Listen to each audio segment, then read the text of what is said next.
Bonjour à tous, bienvenue dans ce webinaire de présentation du Scan Export 2025, donc un tout nouvel outil d'analyse des données du commerce extérieur. Donc je suis Corentin Bonnefoy, analyste territorial et sectoriel au sein du pôle intelligence économique et territoriale de l'agence Auvergne-Rhône-Alpes Entreprises, donc l'agence de développement économique de la région. Je vais laisser Pierre Béra, mon partenaire de la CCIR, se présenter. Oui, bonjour à tous. Donc, Pierre Béra, je suis directeur des études et de l'information économique à la Chambre de commerce et d'industrie Auvergne-Rhône-Alpes à Lyon. Donc ce rendez-vous s'inscrit dans le cadre des rendez-vous de la TFE, organisés à l'échelle de la région durant le mois de mai et juin. Ce travail d'analyse des données des douanes est issu d'un travail conjoint mené par la CCIR et l'agence Auvergne-Rhône-Alpes Entreprises afin de mettre en avant les principaux chiffres clés des données du commerce extérieur, ainsi que les principaux produits porteurs en région. Donc identifier les couples produits-pays les plus intéressants et les plus dynamiques à l'échelle régionale. Donc l'analyse propose également une lecture approfondie de l'évolution des échanges pour les secteurs économiques clés de la région.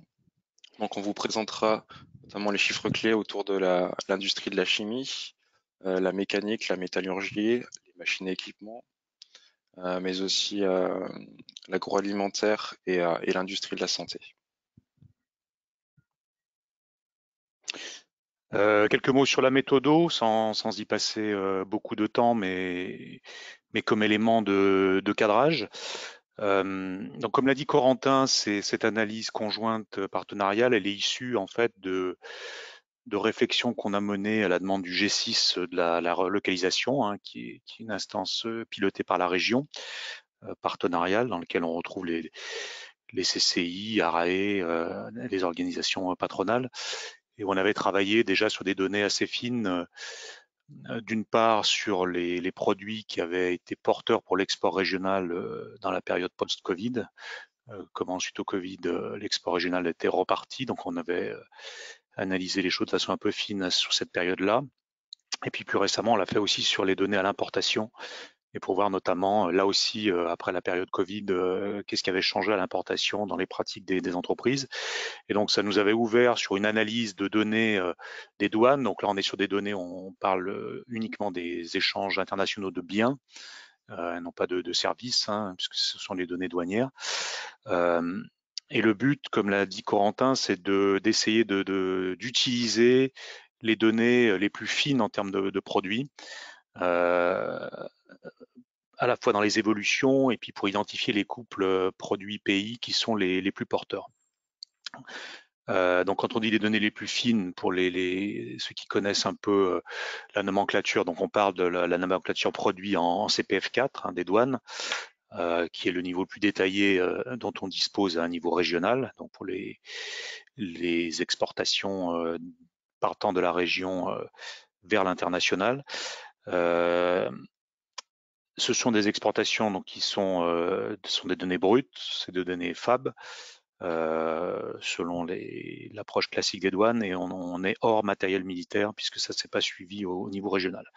Alors cette approche CPF4, on en connaît les limites, hein, ce sont des données brutes, on est au niveau le plus fin, mais si vous voulez, la logique, c'est de se dire, on ne tire pas tous les enseignements de ces données-là, mais sans doute qu'en regardant finement les choses au niveau des produits, on peut tirer un certain nombre d'enseignements intéressants sur les secteurs, les produits qui sont porteurs et les débouchés en termes de pays, parce que les statistiques plus agglomérées, qui elles vont être plus fiables, comme on est sur des plus grands nombres et puis qui peuvent être redressées, qui peuvent être corrigées des variations saisonnières, ont l'inconvénient par contre justement d'être agglomérées et donc de recouvrir des réalités qui sont très différentes en termes d'export. On le verra tout à l'heure en balayant un certain nombre de secteurs où on voit bien qu'une donnée globale peut masquer des évolutions différenciées très importantes selon les produits.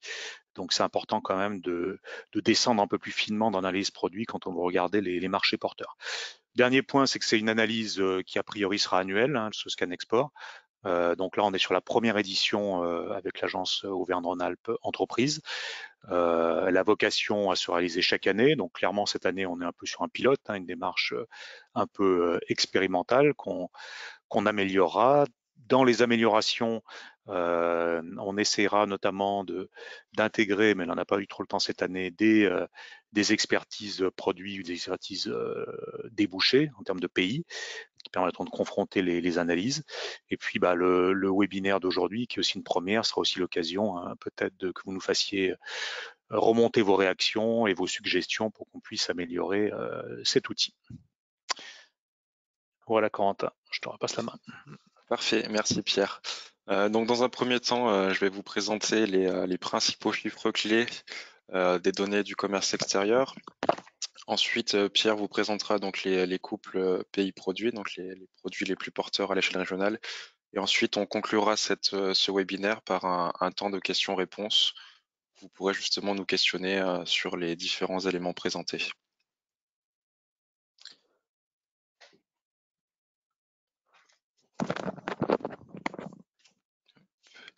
Donc au niveau des chiffres clés du commerce extérieur, au niveau macroéconomique, on se rend compte sur l'année 2024 que les exportations de biens et marchandises ont baissé de moins 0,8%. Mais dans le même temps, on se rend compte que les importations ont reculé de 2,1%. Donc on a une forme de redressement, on peut dire, du solde de la balance commerciale, même si on remarque que ce solde est à moins 4 993 millions d'euros. Et si on regarde sur un temps long, entre 2015 et 2024, on se rend compte que ce solde de la balance commerciale s'est détérioré et est devenu négatif à partir de 2017. Mais sur les 2 dernières années, donc sur 2023 et sur 2024, on se rend compte qu'on a une légère amélioration de ce solde de la balance commerciale.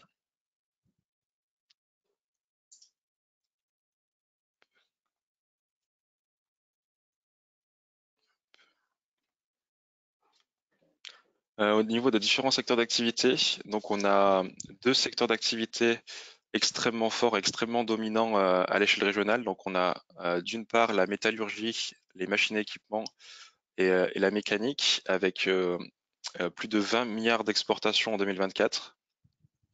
Et d'autre part, on a la chimie qui représente 16 milliards d'exportations en 2024. Par ailleurs, la chimie génère des excédents commerciaux à hauteur de presque 7 milliards d'euros, comme on le voit sur le graphique. On a également 4 autres secteurs forts à l'échelle régionale qui dépassent les 5 milliards d'euros d'exportation. Donc on a tout ce qui est numérique électronique avec 5 milliards d'exportations. Les mobilités, donc dans les mobilités, on inclut à la fois l'aéronautique, la construction automobile, la construction navale et ferroviaire. Et donc là, on est à 5,2 milliards d'euros. On a également la plasturgie. Donc la plasturgie, on est à 6,4 milliards d'euros. C'est un secteur fort de la région et on va le retrouver ensuite dans les chiffres au niveau national. Et enfin, on a l'industrie de la santé et l'industrie pharmaceutique qui représentent 8,5 milliards d'euros. Au niveau des secteurs qui génèrent un excédent commercial, donc on a la chimie, on a également la plasturgie, donc avec plus 569 millions d'euros, mais également l'agriculture, le luxe et les matériaux hors du champ bâtiments et travaux publics. On a sur la dernière année 5 secteurs d'activité qui sont en croissance. Donc on a l'agriculture, le BTP, le secteur forêt et bois papier, les matériaux et la mécanique, la métallurgie et les machines. Au niveau national, la région Auvergne-Rhône-Alpes se distingue sur 3 filières clés. Donc la chimie, la plasturgie et le matériel électrique sont les 3 filières où la région Auvergne-Rhône-Alpes se classe en tête à l'échelle nationale. Mais on a également 2 filières extrêmement dynamiques et extrêmement importantes sur le territoire, donc la fabrication de machines et équipements, où on est le deuxième territoire derrière le Grand Est. Et ensuite, on a toute la fabrication de produits métalliques, métallurgie, où la région Auvergne-Rhône-Alpes est en deuxième position à l'échelle nationale. Au niveau macroéconomique, on se rend compte que la région est la deuxième région d'export avec 71 milliards 274 millions, derrière l'Île-de-France avec 141 milliards d'euros. Sur les deux graphiques de droite, vous pouvez observer les exportations de l'industrie chimique et de parfums à l'échelle française. On se rend compte que la région Auvergne-Rhône-Alpes, avec plus de 16 milliards d'euros, est d'assez loin la première région d'exportation à l'échelle nationale devant les Hauts-de-France. On se rend également compte quand on regarde la carte de la plasturgie que la région génère beaucoup de flux d'exportation à l'échelle nationale avec plus de 24% des exportations. On a également le matériel électrique où on est à plus de 17% des exportations nationales. Donc on a trois secteurs véritablement stratégiques et forts à l'échelle régionale. Au niveau des pays de destination, donc on a essentiellement des échanges intra-européens structurants à l'échelle régionale avec trois pays forts et stratégiques, donc l'Allemagne, l'Italie et l'Espagne. Donc on a plus d'1 milliard d'euros vers l'Allemagne, plus de 7 milliards d'euros vers l'Italie et plus de 6 milliards d'euros vers l'Espagne. On a également des pays stratégiques au grand export avec les États-Unis, qui sont le cinquième partenaire commercial pour les exportateurs régionaux.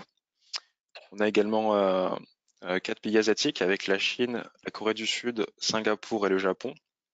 Et parmi ces 4 pays asiatiques, ce qui est intéressant de noter, c'est que 3 pays sont en croissance, notamment la Corée du Sud, qui a vu ses exportations augmenter de 15,2% et le Japon de plus de 28%.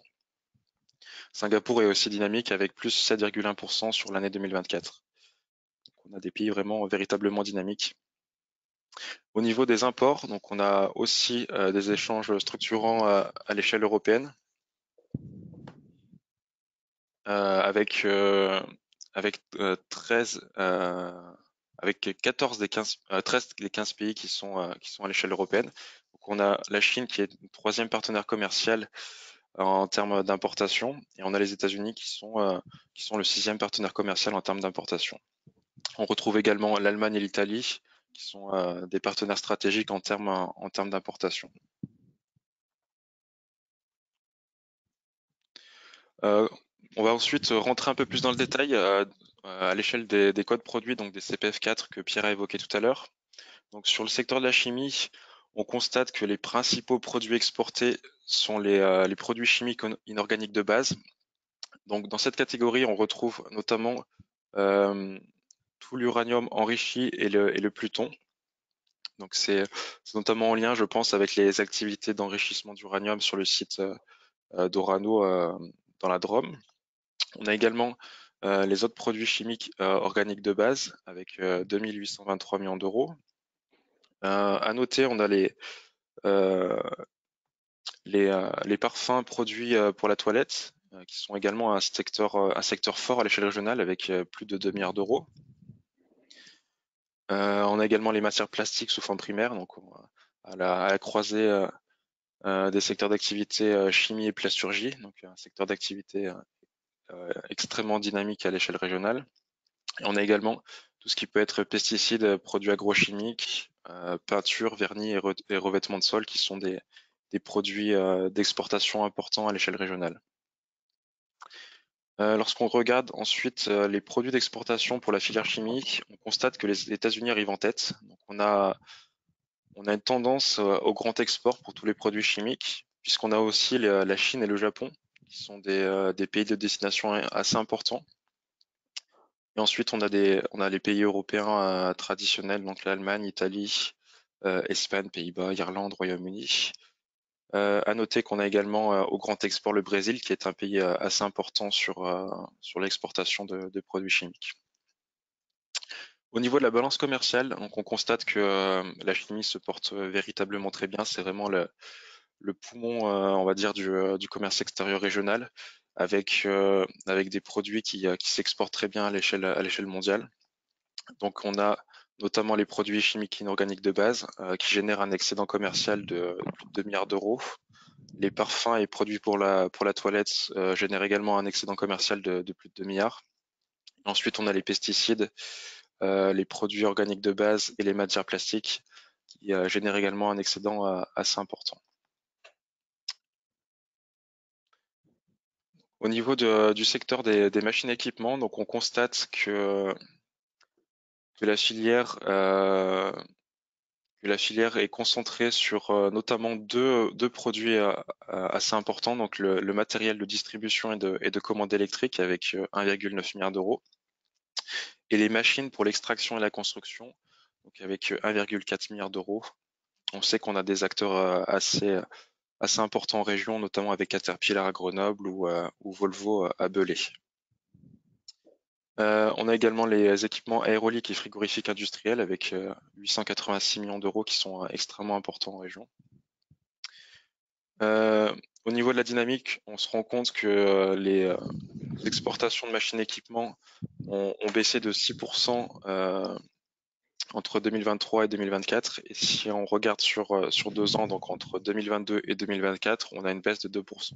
On a une forme de ralentissement des exportations à l'échelle régionale sur les machines et équipements. Ensuite, sur les principaux pays d'export, donc on se rend compte que l'Allemagne, les États-Unis et l'Italie sont les 3 principaux pays ciblés par les entreprises régionales fabriquant des machines et équipements. Lorsqu'on rentre dans le détail, donc sur le matériel de distribution et de commande électrique, les pays ciblés sont majoritairement donc les pays européens, tandis que pour l'extraction et la construction, on a les États-Unis qui arrivent en tête avec également des pays européens traditionnels tels que l'Allemagne ou l'Italie. Au niveau de la balance commerciale donc du secteur machines et équipements, donc on se rend compte que 2 produits tirent essentiellement la balance commerciale vers le haut, donc les machines pour l'extraction et la construction, et d'autre part le matériel de distribution et de commande électrique.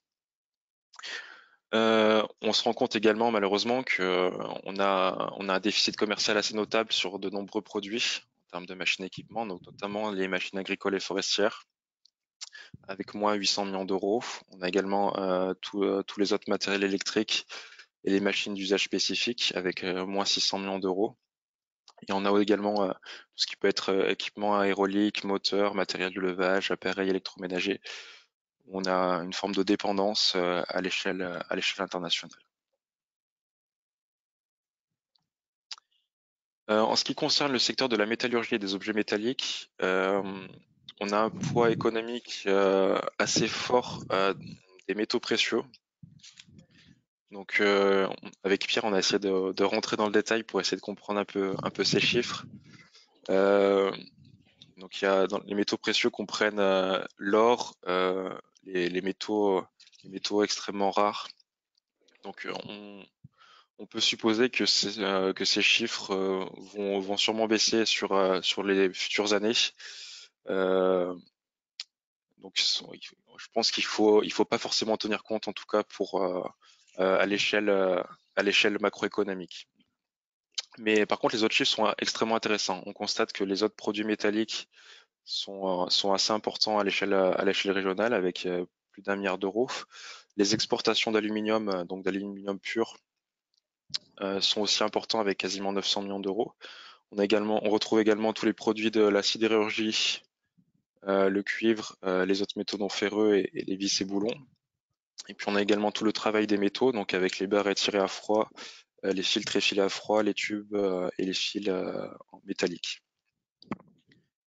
Au niveau des dynamiques par produit, on se rend compte que la sidérurgie a vu ses exportations baisser de moins 10% en 2024. Les barres étirées à froid et les filtres effilés à froid sont aussi en déclin avec moins 16% sur l'année.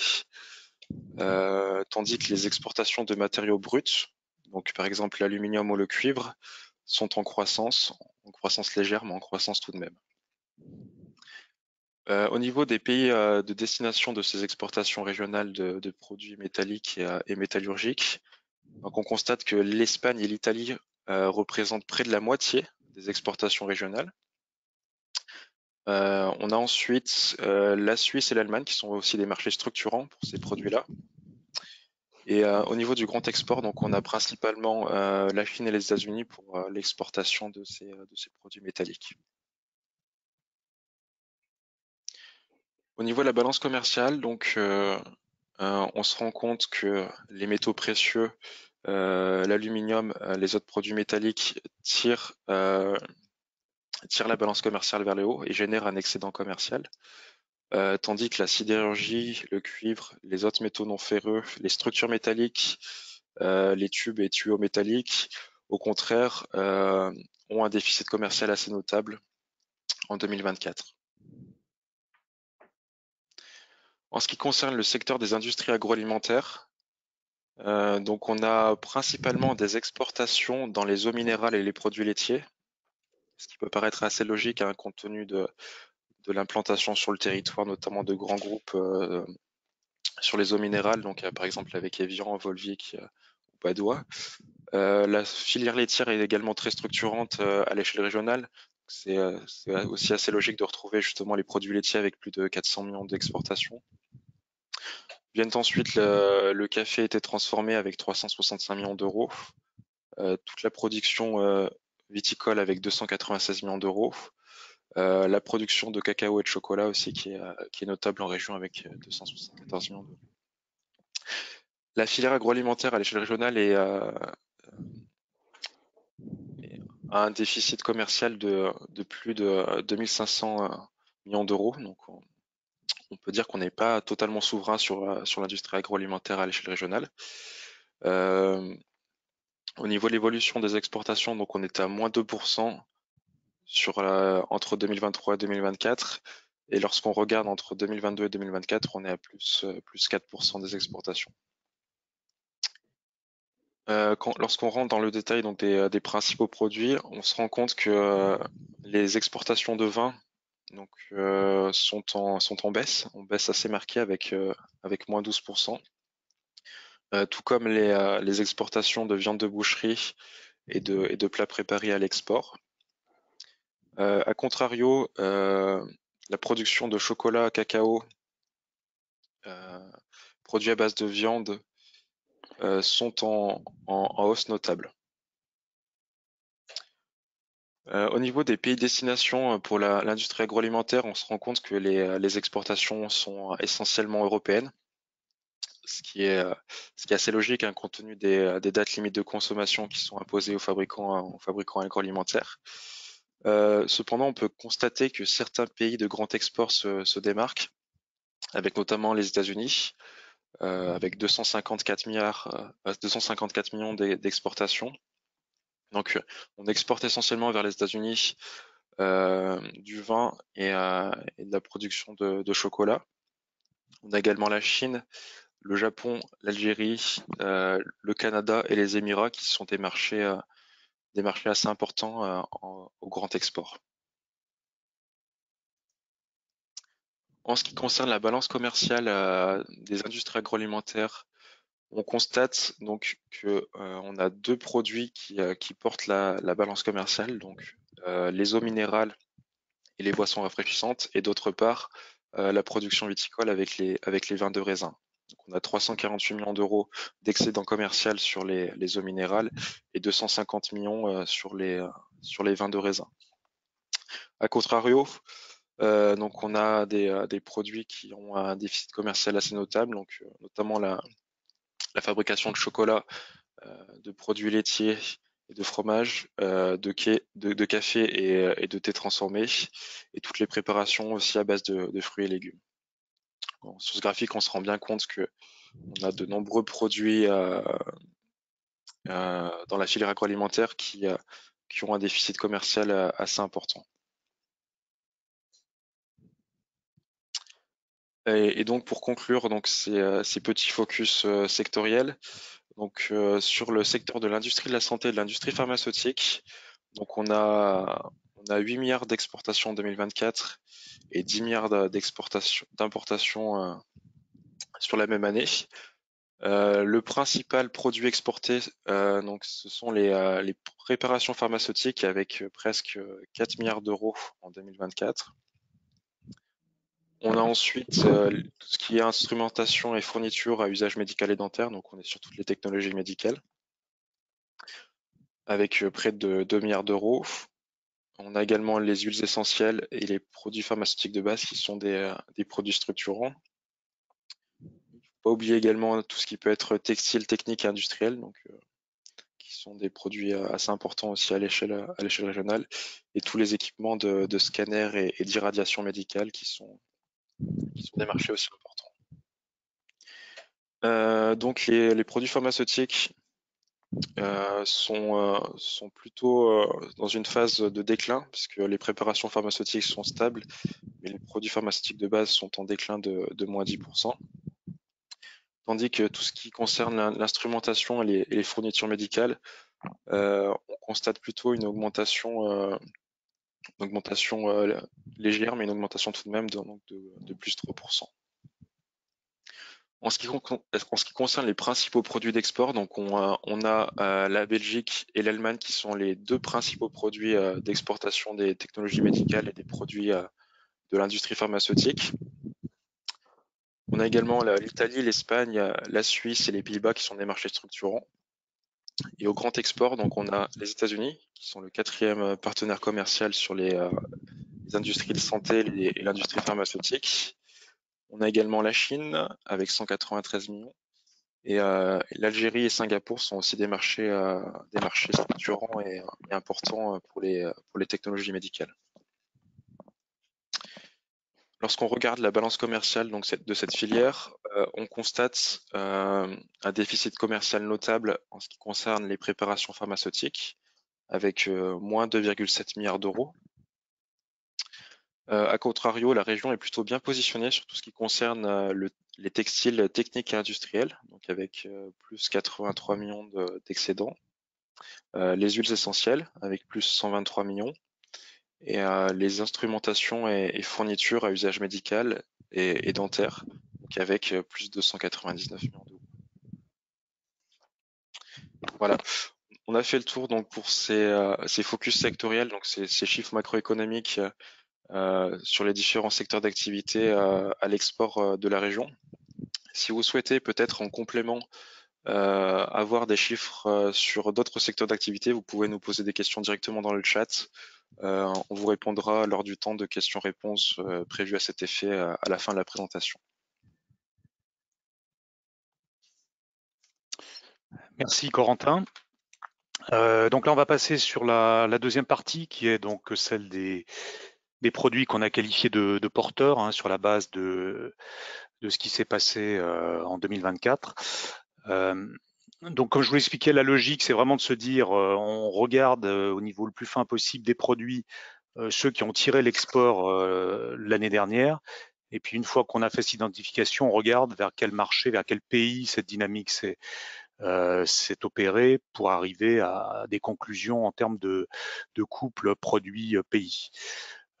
Donc pour les produits porteurs, les critères d'identification étaient les suivants. On s'est d'abord centré sur les exportations les plus importantes. Donc ça veut dire que c'est des produits qui sont exportés à au moins 50 millions d'euros depuis la région en 2024, sur lesquels la valeur exportée est plus importante que celle de 2019 hein, pour éviter les phénomènes d'à-coups et de hausse qui ne sont que des remontées en fait. Mais aussi pour tenir compte de produits qui peuvent être en émergence, on a pris ceux qui avaient entre 5 à 49 millions d'euros à l'export, toujours avec un niveau plus important en 2019, mais une forte progression en 2024, au moins 10%, ou une progression régulière sur plusieurs années. Et puis une troisième série de critères, des warnings. On a quand même regardé ce qui se passait en volume en 2024, dans le contexte de variation des prix, ce que ça donnait en volume, qu'il n'y ait pas eu de baisse en valeur au deuxième semestre. Parce que ça veut dire que voilà, on aurait pu avoir un très bon premier semestre et pas un bon deuxième. Et puis très récemment, puisqu'elles sont sorties depuis peu, mais je regardais aussi ce qui s'était passé au premier trimestre 2025 pour voir si certaines conclusions étaient déjà remises en cause. Bien évidemment, vous avez compris que notre premier scan export sort à un moment particulièrement sensible et compliqué. Hein. vu le contexte économique et le contexte international, toutes les perturbations liées aux positions américaines depuis le début de l'année en matière de droits de douane, les questions géopolitiques. Donc on est dans un environnement qui est particulièrement perturbateur pour les échanges internationaux, donc forcément que notre analyse statistique, elle est rendue plus difficile. Conclusion de cette analyse des produits porteurs, donc on identifie 64 produits qui peuvent être qualifiés de porteurs sur 2024 et la poursuite 2025. Ces 64 produits représentent 29 milliards d'euros d'export, donc c'est 41% du total des exportations régionales en 2024. Donc ces 64 produits sur plus de 240, donc vous voyez qu'ils pèsent un poids important de l'export. En moyenne, leur progression elle a été de 11,9% sur l'année 2024 et ils ont dégagé un surplus de 3,1 milliards d'euros. Donc j'insiste sur cette notion de surplus parce que c'est après les écrans que vous allez voir sont basés sur cette notion-là. Le surplus, en fait, c'est la valeur additionnelle que ces produits ont amené à l'export en 2024. Donc c'est pas leur valeur exportée totale, c'est le plus qu'ils ont apporté à l'export en tant que produit porteur en 2024. Et vous voyez qu'au global, ce surplus, il est conséquent hein, puisqu'il est de plus de 3 milliards d'euros. On peut passer au suivant, Quentin. Et voilà ce que ça donne en termes de représentation schématique et de hiérarchisation. Donc là, vous avez la répartition par produit et catégorie de produits du surplus. On a sorti, pour faire ce graphique, deux produits sur lesquels je vais revenir après, mais que Corentin a déjà évoqué, qui sont des produits particuliers et qui illustrent ce que je vous disais en introduction sur le fait que quand on est sur des catégories larges, on peut être biaisé par certains produits ou certaines évolutions. Et là, en l'occurrence, pour la chimie, c'est le poids de la chimie inorganique avec sa spécificité en termes de produits, puisque ça représente plus d'un milliard à elle seule. Et puis pareil pour les métaux précieux dans la métallurgie, c'est une somme, enfin c'est une valeur qui était très importante, une très forte contribution au surplus. Donc si on avait mis ces deux produits dans ce graphique, ils auraient occupé 80% de l'air. Donc ça a été des produits qui ont été très importants dans la dynamique export en 2024, mais ils sont un peu particuliers et donc je les ai sortis de ce graphique. Donc pour le reste, après, donc il reste 1,32 milliard d'euros de surplus à l'export qui sont représentés sur ce graphique. Et le premier élément que vous voyez, c'est qu'il y a plusieurs secteurs traditionnels de force, des points forts de la région qui ont contribué, et notamment deux d'entre eux qui représente près de 40% du surplus. Donc vous avez l'ensemble mécanique, métallurgie, machine, avec sa déclinaison qu'on verra plus tard, et l'ensemble qui est appelé ici énergie, qui est surtout en fait l'équipement électrique, matériel électrique.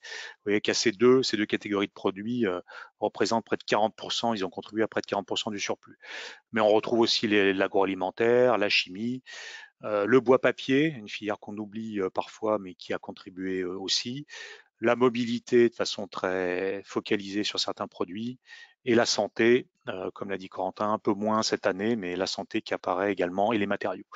Donc voilà une diversité sectorielle qui a tiré l'export. C'est pas lié uniquement à certaines catégories de produits. Il y a une diversité sectorielle qui a permis cette dynamique. Donc on va en voir quatre là, et puis pareil avec les questions, on pourra, si ça n'a pas répondu sur certains secteurs, voir si on a les données avec ceux qu'on n'a pas couverts. Donc, si tu peux passer au suivant. Donc, pour commencer par le secteur chimique, donc là, vous avez vu que par rapport à ce que Corentin a montré, en fait, qui sont comment se répartissent nos exportations régionales sans notion d'évolution, comment elles se répartissent. Donc, il a fait la structure du commerce extérieur, enfin, de nos exportations. Là, ces slides-là sont centrés sur les progressions, les dynamiques, avec deux angles. Le graphique du dessus, qui sont les variations en pourcentage, donc qui montre les produits qui ont été plus ou moins dynamiques, et le graphique du dessous, qui ressemble à celui qui était précédent, c'est comment se répartit et se hiérarchise entre les produits le surplus. Donc si on regarde en termes de produits les plus dynamiques, vous voyez que, et je réexplique que la chimie inorganique on l'a sortie de cette analyse parce qu'elle représentait 87% à elle seule du surplus de la chimie et qu'elle intègre l'uranium, le plutonium enrichi. Donc, on voit bien que c'est une catégorie qui est quand même spécifique. Donc, si on regarde sur les autres produits, on voit que on a deux produits qui ont été très dynamiques, hein, avec des hausses plus de 6%, qui sont les cols et les peintures vernis encre d'imprimerie. Les huiles essentielles qu'on retrouve ici avec une progression, on va dire, modérée de 4%, mais ce qui est important avec les huiles essentielles, c'est qu'on est sur une croissance régulière depuis en fait la sortie du Covid, et que c'est un produit qui est moteur depuis plusieurs années.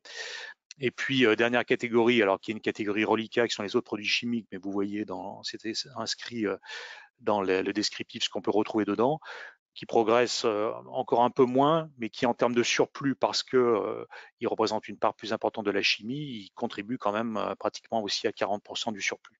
Donc voilà, c'est ça les 5 produits qui ont tiré les exportations chimiques en 2024. Donc j'évoquais le contexte actuel, on sait que la chimie est quand même sous pression, hein, actuellement, compte tenu de la situation internationale, de l'évolution des prix.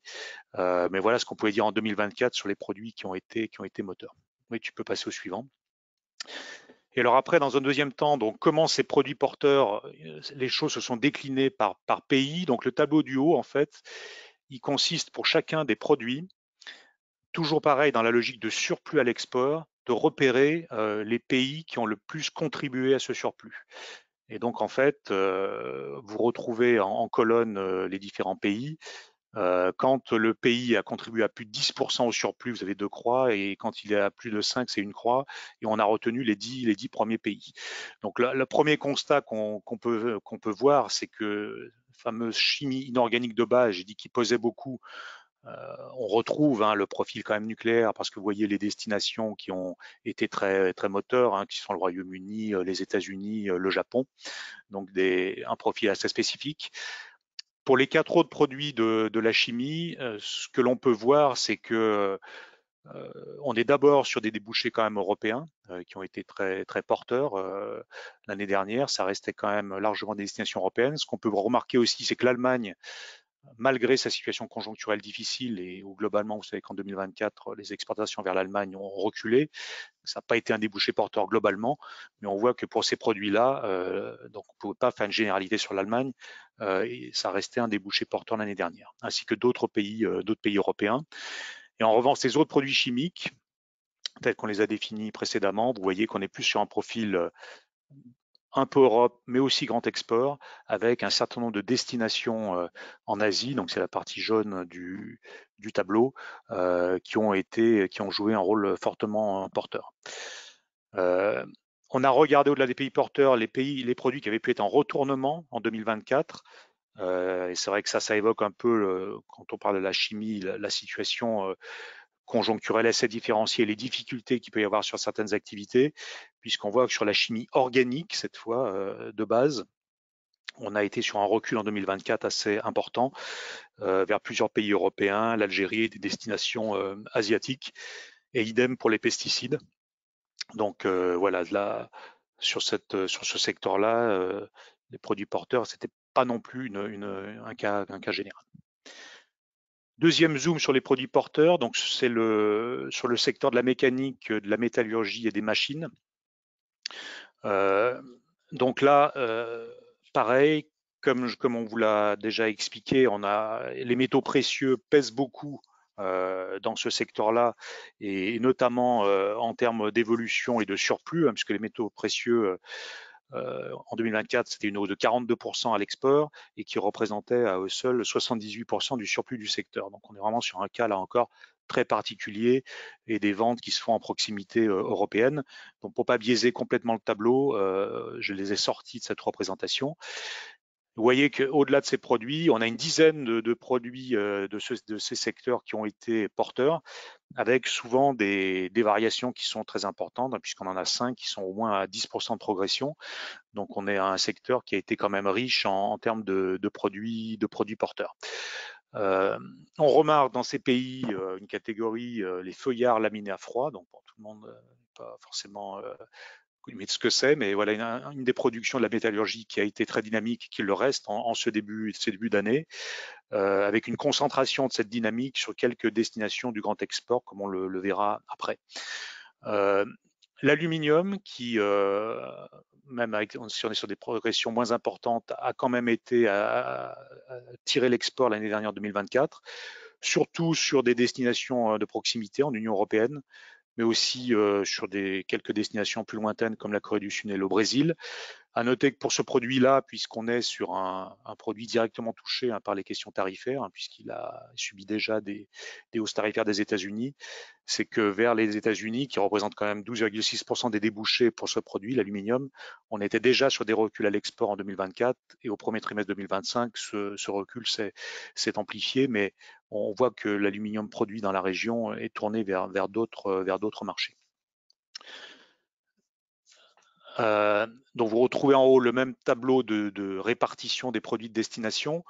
Ce qu'on voit après en termes de produits porteurs qui ont été très dynamiques, ce sont les équipements aérauliques et frigorifiques, avec là un profil très largement européen, aussi donc essentiellement nos partenaires européens de l'Union européenne. Le Royaume-Uni aussi, qui sur beaucoup de produits est un débouché dynamique pour l'économie régionale, et l'Arabie Saoudite au Proche et Moyen-Orient. Là aussi, l'Arabie Saoudite avec les EAU, on le verra dans d'autres catégories de produits, ont été globalement des débouchés porteurs en 2024. En termes de retournement, et pour parler de cette catégorie, compte tenu du contexte mondial difficile, sans trop de surprises, tout ce qui était exportation de machines industrielles, on a été plutôt sur des reculs en 2024 et vers la plupart des destinations. Mais ça, c'est assez en lien avec la conjoncture mondiale. Ce qu'on peut retenir sur cette catégorie de produits, donc les machines industrielles, c'est que notamment il y a des reculs importants vers la Chine. Donc ça, c'est forcément une donnée importante aussi en termes de contexte géopolitique, de rééquilibrage des marchés. C'est que voilà, c'est un débouché chinois qui a été moins dynamique qu'il a pu l'être dans le passé pour ces catégories de produits. Si on globalise l'agriculture et les IAA, donc là, dans un contexte sectoriel de repli, comme l'a évoqué Corentin tout à l'heure, on voit quand même que sur l'agriculture et les produits agroalimentaires, on a une dizaine de produits qui ont été porteurs en 2024. Ce ne sont pas forcément les produits auxquels on s'attend quand on parle de l'agroalimentaire régional. Alors, il y a des catégories qui, là aussi, peuvent être peut-être un peu spécifiques parce qu'ils sont très dynamiques à l'export, mais on se rend compte que ce dynamisme est très concentré sur certains pays. Bon, c'est le cas des exportations de bovins où c'est essentiellement de l'export de proximité, Italie ou Espagne. Et l'autre catégorie, les produits à base de viande, qui ont été très, très dynamiques avec plus de 20% de hausse à l'export. Qui ont représenté une part conséquente du surplus, comme vous le voyez dans le graphique du bas, mais on est sur une exportation qui est très concentrée sur très spécifique sur le Royaume-Uni. J'évoque avant de passer aux autres produits et les pays, des produits qui sont en retournement sur l'agroalimentaire en 2024, c'est la catégorie des aliments homogénéisés diététiques qui ont été dynamiques dans les années précédentes, notamment en phase de sortie de Covid, qui étaient des produits porteurs dans l'agroalimentaire. Ça n'a pas été le cas l'année dernière, et même un repli très conséquent, vous voyez, moins 24%, et très concentré aussi en termes de marché sur lesquels ces produits étaient positionnés, puisqu'on a, j'ai parlé d'effondrement dans le PowerPoint, mais bon, c'est le cas vers la plupart des pays du Maghreb et vers la Chine, avec une tendance qui se poursuit au premier trimestre. Donc c'est voilà des tendances défavorables, plutôt très focalisées sur certains marchés. Tu peux passer au suivant. Donc là, toujours le même tableau qui reprend les produits et en regardant les dynamiques que par pays. Donc, si on regarde ceux dont j'ai pas encore parlé pour l'instant et que Corentin a évoqué dans sa partie, c'est comme produits porteurs dynamiques qu'on retrouve effectivement le chocolat, confiserie, qui est en croissance depuis 2021, donc c'est une croissance régulière. On n'est pas, bon, si vous appréciez le chocolat, vous savez que les prix ont monté, mais on n'est pas que sur une tendance prix parce qu'en volume, la hausse est également là. Et on se rend compte que pour cette catégorie de produits, qui reste porteuse d'ailleurs en début d'année 2025, on est essentiellement sur des marchés de proximité européens, là aussi l'Allemagne, hein, qui restait un marché dynamique et qui l'est toujours en début d'année, ou l'Espagne, et donc des produits qui sont très dynamiques sur notamment notre proximité. Ce qui est café été transformé, qui a aussi largement progressé, qui représente une part du surplus à peu près équivalente au chocolat. On est sur un profil assez proche, euh, avec de l'Europe de proximité, hein, Italie, Pays-Bas, et le Royaume-Uni qu'on retrouve à ce niveau-là. Autre catégorie de produits, mais qui est un peu différente en termes de profil export, c'est d'où l'intérêt de croiser les dimensions, c'est tout ce qui est les préparations et conserves à base de fruits et légumes.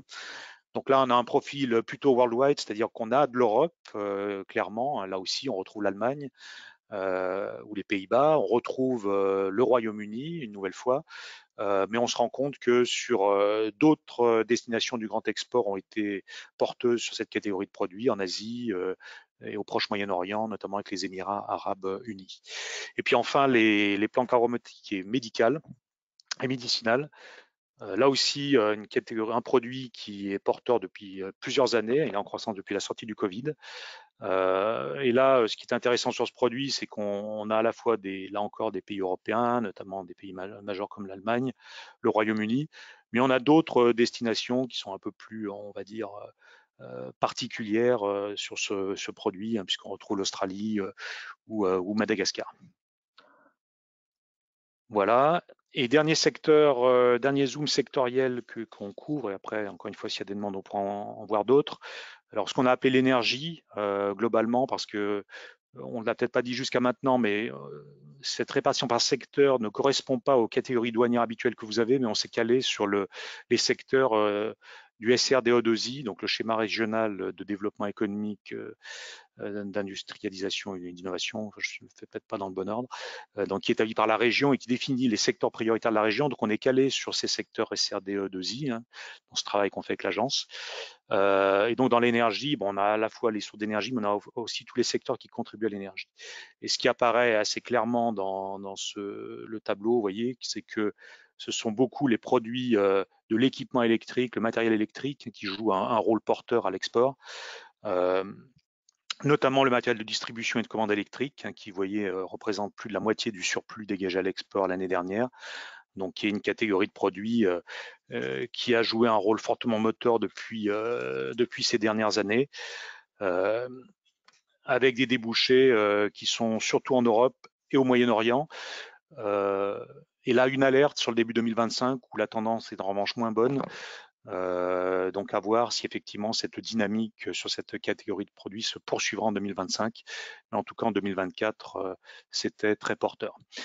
On retrouve également dans ces équipements électriques les moteurs électriques et les génératrices, où là on est également sur un profil Europe largement, mais là encore des destinations grand export et notamment le Proche et Moyen-Orient qui apparaît aussi sur cette catégorie de produits. Ce qu'on constate sur ces produits de l'équipement électrique, c'est que, et on le verra l'année prochaine si c'est confirmé, mais qu'on est sur à la fois des destinations qui progressent fortement sur l'année et sur d'autres où il y a des forts reculs. Donc ça donne finalement plutôt une impression de redistribution des marchés, c'est-à-dire que ce qui a été très porteur une année n'est pas forcément le suivant. Donc on le verra encore dans le temps l'année prochaine. Mais globalement, voilà, c'est quand même des catégories de produits qui ont dégagé des surplus, qui ont été porteuses. Et puis je termine sur la catégorie des piles et accumulateurs électriques. Donc là aussi, porteur en 2024, mais en fait en croissance depuis 2020, avec de nombreux débouchés européens qui sont très porteurs. Encore une fois, l'Allemagne, malgré le contexte global plutôt défavorable, faisait figure de produits porteurs pour cette catégorie de produits l'année dernière. Et quelques États du grand export, notamment les États-Unis. Bon, vous voyez que ce n'était pas le cas pour les autres matériels, ce n'était pas un débouché porteur, mais en revanche pour les piles et accumulateurs, ça a été un produit très porteur en 2024 pour cette catégorie de produits. Voilà, donc ça c'était les quatre zooms qu'on avait. Donc on a aussi des choses sur le bois papier, les mobilités, les matériaux et la santé. Donc on verra si on a le temps et si dans les questions il y a des besoins de faire des zooms sur ces secteurs. Et vous avez compris que ce scan export, il est aussi fait dans les données qu'on a analysées pour répondre ensuite à la demande, hein, sur des besoins particuliers qui pourraient se poser pour certains secteurs, certains produits. Et donc on peut retrouver facilement sur les secteurs qui vous intéressent. Je terminerai juste avant les questions sur la carte récapitulative un peu, voilà, de ces produits et débouchés porteurs. Donc cette carte, on a d'abord placé les pays qui sont en couleur, c'est les 35 premiers pays clients de la région. Donc ce sont nos 35 premiers pays débouchés. Et la couleur fait référence à la variation à l'export en 2024. Quand on est en vert, et plus on est en vert, plus on était sur des exportations qui progressaient en valeur, plus on était sur du orange, plus on était sur des pays pour lesquels l'ensemble des exportations de la région étaient en baisse plus ou moins forte.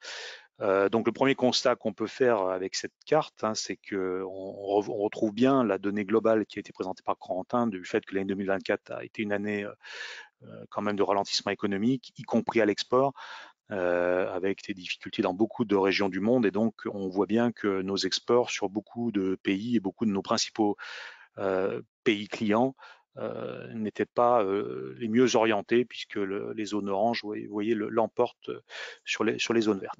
Mais il y avait quand même un certain nombre de pays pour lesquels, globalement, nos exports étaient porteurs. Et en bleu, donc les disques bleus, ce sont le nombre de pays porteurs, de produits porteurs, pardon, pour lesquels le pays a joué un rôle de débouché dynamique. Donc vous voyez qu'on retrouve, comme on l'a déjà évoqué, plusieurs de nos partenaires européens, notamment voisins, Espagne, Italie, l'Allemagne, le Royaume-Uni sur lequel j'insiste, mais qui est un débouché malgré le Brexit, qui pour nous reste très, très intéressant. Donc on retrouve ces grandes destinations européennes. On retrouve les États-Unis avec un nombre conséquent de produits porteurs. On retrouve le Proche et Moyen-Orient, notamment l'Arabie Saoudite, les Émirats Arabes Unis, mais aussi Oman ou le Qatar, où voilà, ce sont des destinations où il y a eu qui ont joué un rôle pour plusieurs produits porteurs. L'autre constat qu'on peut faire, c'est que des pays vers lesquels nos exports ont été en déclin l'année dernière n'empêche pas qu'ils ont pu jouer un rôle porteur pour certains produits. C'est le cas de la Chine.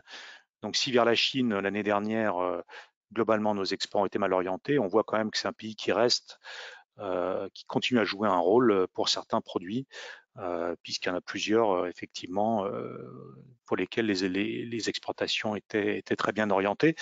Donc c'est aussi l'intérêt de ça, c'est de voir au-delà des chiffres globaux par pays, de regarder, de voir que si on regarde dans le détail, il y a des produits qui sont porteurs sur des destinations où a priori la tendance n'était pas favorable. Et puis pour terminer, avant de laisser les questions, cette carte, elle est une autre illustration de ce que je disais tout à l'heure, hein, c'est du contexte très compliqué que nous connaissons, d'incertitudes sur les droits de douane, d'incertitudes sur certaines zones géopolitique compte tenu des conflits qui se déroulent, je pense notamment au Proche et Moyen-Orient. On voit sur cette carte que plusieurs des destinations qui étaient très porteuses justement en 2024, on a un certain nombre d'incertitudes cette année. Donc c'est le cas bien évidemment des États-Unis. Quels seront les tarifs qu'on va connaître dans quelques jours, quelques semaines, et quelle sera l'incidence sur la dynamique des produits qu'on constatait encore jusqu'en 2024. Donc ça, c'est bien sûr une des grandes questions. Le Proche Moyen-Orient, pour les raisons géopolitiques et de tensions et de guerre entre Israël et l'Iran, si ça devait s'étendre à toute la région, on voit que c'était une zone qui était très, très dynamique, quelle incidence ça pourrait avoir. Et puis vous voyez aussi sur la carte l'Algérie, vers laquelle les échanges étaient dynamiques l'année dernière, avec certains produits porteurs qui ont été tirés par ce pays. Et on sait que le contexte là aussi diplomatique fait que ça peut être un peu plus compliqué pour certaines exportations. Donc voilà, on a une carte qui donne ce résultat. Malheureusement, en ce début d'année, on a pas mal d'incertitudes, et y compris sur ces zones qui étaient plus favorables l'année dernière. Voilà, on est un peu en retard sur le temps qu'on avait laissé aux questions, mais il reste encore un peu de temps. Merci Pierre pour cette présentation. Alors on va regarder dans le chat si on a reçu quelques questions.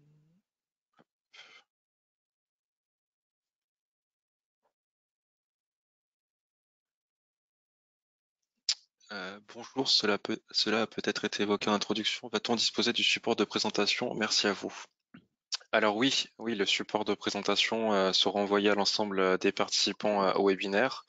Le webinaire sera également enregistré et diffusé sur la chaîne YouTube de l'agence Auvergne-Rhône-Alpes Entreprise. Donc vous pourrez retrouver à la fois le support et la vidéo de présentation de ce webinaire. Et il y a une synthèse également, 8 pages, qui est d'ores et déjà disponible, enfin qui sera en ligne aujourd'hui. Tout à fait, tout à fait. On va publier une synthèse de 8 pages de cette étude Scan Export donc sur le site de l'agence Auvergne-Rhône-Alpes Entreprise. Mais ce 8 pages reste effectivement une synthèse, donc ça veut dire que ce qu'on vient de vous présenter de façon un peu rapide, j'imagine bien compte tenu du volume d'informations, mais les choses très détaillées par produit, par catégorie de produits, par pays, les coûts produits pays. Donc ça, vous les retrouverez effectivement plutôt dans le PowerPoint qu'on vient de vous présenter. Mais la synthèse a vocation à expliquer un peu la démarche et puis pour des acteurs qui ne sont pas en recherche spécifiquement d'une information sur un produit ou un marché, de voir les dynamiques globales de nos exports régionaux.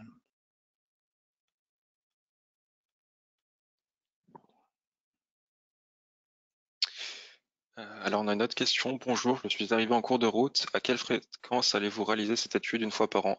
Alors oui, tout à fait. Cette étude a vocation à être annualisée, donc on va essayer de la réaliser une fois par an.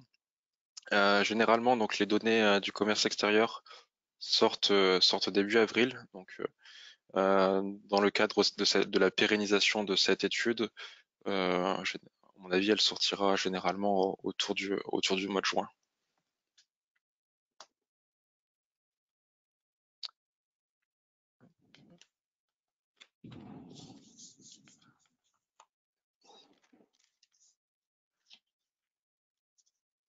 Alors, on a une autre question. La zone Afrique francophone n'apparaît pas du tout. A-t-elle été observée? Pourrait-elle l'être? Quelles sont les tendances sur les grands pays francophones, Maroc, Côte d'Ivoire, Cameroun? Peut-être Pierre, si tu as des éléments de réponse sur cette question. Alors, effectivement, elle ne ressort pas cette zone à l'issue de cette analyse, analyse produit pays. Donc parce que pour ces principaux produits, notamment sur cette carte qu'on a sous les yeux, parce que ces pays ne figurent pas dans les 35 premiers pays clients de la région. Il n'empêche, alors c'est pas très visible parce que bon, les points sont tout petits, mais vous voyez qu'il y a 4 ou 5 pays africains de l'Afrique subsaharienne qui ont joué un rôle porteur au moins pour un produit. Donc typiquement, même si c'est des destinations qui ne sont pas dans les premières destinations de l'export régional, on voit qu'effectivement sur certains produits spécifiques, ils peuvent jouer un rôle très porteur pour ce produit. Donc je ne vois pas la personne qui a posé la question, mais on pourra vous envoyer l'information sur ces produits porteurs sur l'Afrique subsaharienne tels qu'ils apparaissent sur la carte. Et après, ça ne veut pas dire que ces destinations ne sont pas des débouchés dynamiques. C'est juste qu'en termes de valeur, ils n'apparaissent pas dans les tout premiers. Mais ça n'empêche pas qu'ils puissent, pour certains produits, être quand même des débouchés intéressants et en progression. Mais quand on fait cette analyse de hiérarchisation, en fait, ils n'apparaissent pas sur ces produits porteurs comme ceux qui ont le plus tiré la dynamique export. Mais si tu vois, Corentin, le nom de la personne pour que je puisse faire Oui. passer après. Ouais, tu me le donneras et puis je ferai passer le détail sur les pays d'Afrique subsaharienne, sur les. Anne-Sophie Douza. On a une autre question. Est-ce que les barrières tarifaires telles que le RSE, CSRD expliquent un peu la baisse des volumes export?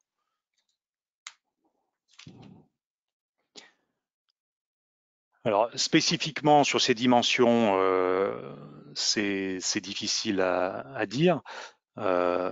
Mais ce qui est certain sur ces questions, c'est que on en parle beaucoup maintenant parce que les tarifs et l'espèce d'escalade à laquelle on assiste, au moins dans les annonces depuis le début d'année, ont mis le coup de zoom sur cette dimension tarifaire.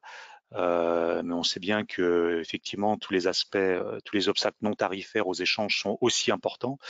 Et pour certaines catégories de produits, ça peut être un aspect effectivement de frein aux échanges qui est important. C'est la raison pour laquelle ce scan export, donc comme on vous l'a dit, c'est une première cette année. On a peu de laps de temps entre le moment où les données sortent et le moment où il faut présenter les résultats. En plus, il faut qu'on intègre ceux du premier trimestre qui sortent encore plus tard puisque c'est à la mi-juin. Donc on n'a pas eu le temps cette année, comme on le voulait à l'origine, de croiser les résultats de cette analyse quantitative avec des dires d'experts. Mais typiquement, c'est ce qu'il faut qu'on essaye d'améliorer pour l'année prochaine. Et donc, une fois que nous, on aura sorti ça en termes de résultats, c'est de confronter ça avec la vision que peuvent avoir des experts pays ou des experts produits, et pour arriver effectivement dans l'analyse à apporter des éléments qualitatifs ou des éléments de préconisation sur des aspects, y compris non tarifaires. Ça pourrait être effectivement une dimension qui serait très, très intéressante et à laquelle on pense. Ouais.